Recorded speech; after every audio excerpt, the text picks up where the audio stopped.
بسم الله الرحمن الرحيم. عن زيد بن أرقم رضي الله عنه قال قال أصحاب رسول الله صلى الله عليه وسلم ما هذه الأضاحي يا رسول الله؟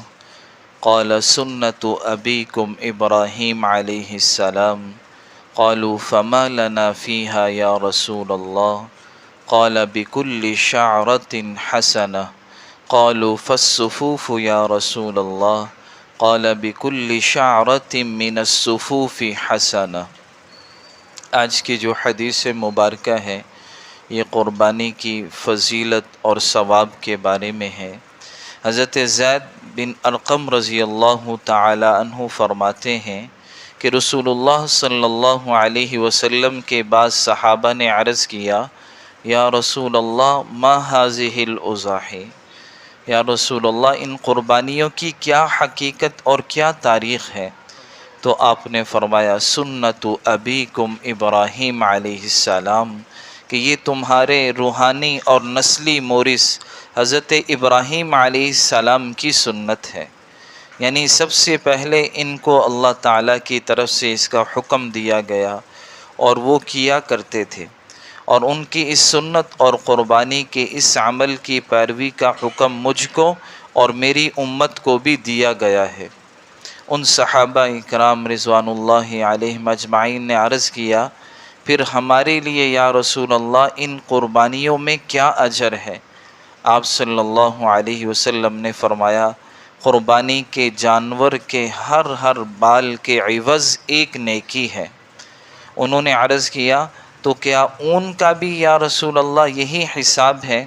اس سوال کا مطلب تھا کہ بھیڑ، دمبا، مینڈھا، اونٹ جیسے جانور جن کی کھال پر گائیں، بیل یا بکری کی طرح بال نہیں ہوتے بلکہ اون ہوتا ہے، اور یقیناً ان میں سے ایک ایک جانور کی کھال پر لاکھوں یا کروڑوں بال ہوتے ہیں، تو کیا ان اون والے جانوروں کی قربانی کا ثواب بھی ہر بال کے عوض ایک نیکی کی شرح سے ملے گا؟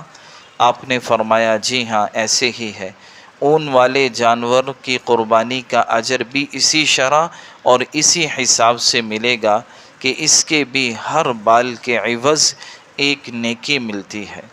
تو میرے محترم عزیز دوستو، قربانی میں آج سے 21-20 دن رہ گئے ہیں، تو ہم کوشش کریں جن پر قربانی فرض ہے، جو قربانی کر سکتے ہیں وہ ضرور قربانی کریں۔ جیسے کل کی حدیث میں بھی گزرا کہ خوش دلی کے ساتھ قربانی کرو۔ یہ کل قربانیاں جو ہیں کل قیامت کے دن ہماری بخشش کا ذریعہ بنے گی، اور یہ جیسی ہم قربانی کریں گے اس پر جتنے بال ہوں گے اللہ اتنی ہمیں نیکیاں عطا فرمائیں گے۔ تو اس لیے ہم جو ہے اس کی ترتیب بنائیں، جن کو اللہ نے وسعت دی ہے کہیں حصہ ڈالنا ہے وہ حصہ ڈال لیں، اپنا جانور خریدنا ہے جانور خریدیں، اس کی یعنی ترتیب بنائیں۔ اللہ ہم سب کو عمل کی توفیق نصیب فرمائیں۔ الحمدللہ رب العالمین والعاقبۃ للمتقین والصلاة والسلام علی سید الانبیاء والمرسلین۔ یا اللہ ہم سب کے سارے گناہوں کو معاف فرما، اپنی رضا والے اعمال کی توفیق نصیب فرما۔